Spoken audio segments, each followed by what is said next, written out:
اعوذ باللہ من الشیطان الرجیم بسم اللہ الرحمن الرحیم۔ حضرت فاطمہ رضی اللہ عنہا کا حضرت علی رضی اللہ عنہ سے انار کی فرمائش کرنا۔ حضرت علی رضی اللہ عنہ فرماتے ہیں کہ حضرت فاطمہ رضی اللہ عنہ نے کبھی مجھ سے کچھ کہا ہی نہیں، کبھی کچھ مانگا ہی نہیں، کوئی فرمائش ہی نہیں کی۔ ایک دن وہ بیمار ہو گئیں، میں ان کے قریب بیٹھ گیا اور کہا کہ فاطمہ تو نے زندگی میں مجھ سے کبھی کچھ مانگا نہیں، کبھی کوئی فرمائش ہی نہیں کی، میرا دل کرتا ہے کہ آج کوئی فرمائش ہی کر دو۔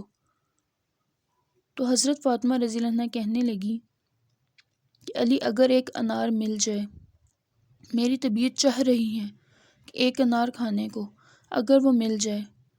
تو حضرت علی رضی اللہ عنہ کہتے ہیں کہ میں بازار گیا تو میں نے ایک انار خریدا، 1 دینار تھا میری جیب میں، اور جب میں انار خرید کے واپس پلٹا تو ایک بزرگ کو دیکھا، اس کے ہونٹوں پہ کمزوری، اور وہ میرے باپ دادا کی عمر کا تھا، لڑکھڑاتے ہوئے اس کے ہاتھ اور کہنے لگا کہ علی میں بھوکا ہوں کئی دنوں کا۔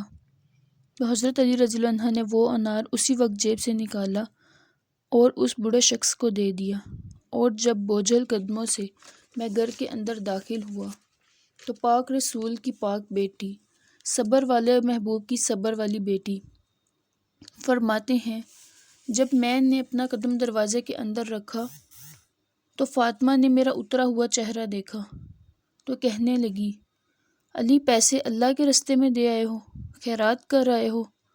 حضرت علی فرماتے ہیں کہ میں نے جب فاطمہ کے چہرے کی طرف دیکھا تو میں حیران ہو گیا۔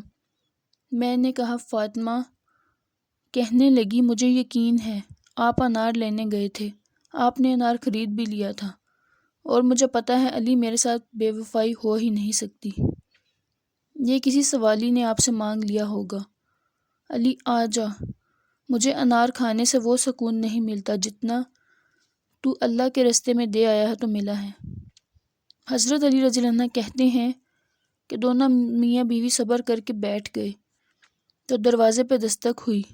کہتے ہیں میں اٹھ کے دروازے پر گیا تو حضرت سلمان فارسی دروازے پہ کھڑے تھے، انہوں نے 9 انار مجھے دیے، کہنے لگے کہ یہ نبی پاک صلی اللہ علیہ وآلہ وسلم نے مجھے دیے ہیں۔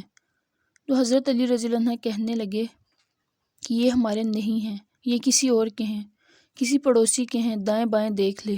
انہوں نے کہا نہیں، آپ کے ہی ہیں۔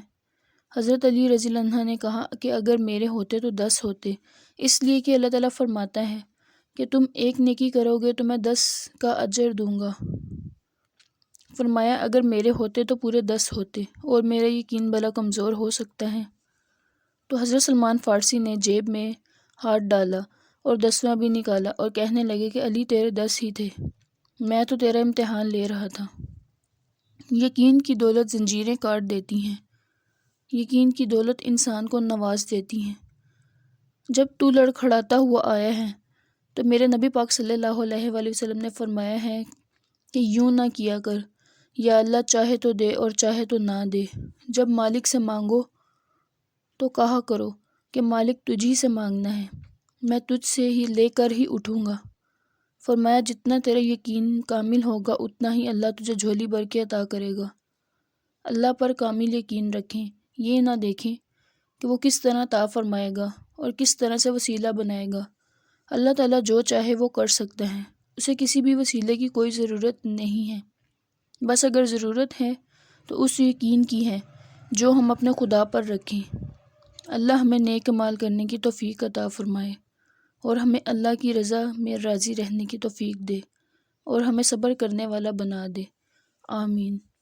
اسلامی بھائیوں اور بہنوں، اگر ویڈیو اچھی لگی ہو تو ویڈیو کو لائک، شیئر اور سبسکرائب کریں اور بیل آئیکن کو ضرور دبائیں اگر آپ ہمارے چینل پر نئے ہیں تو، تاکہ میری ہر آنے والی ویڈیو کا نوٹیفیکیشن آپ تک پہنچ سکے۔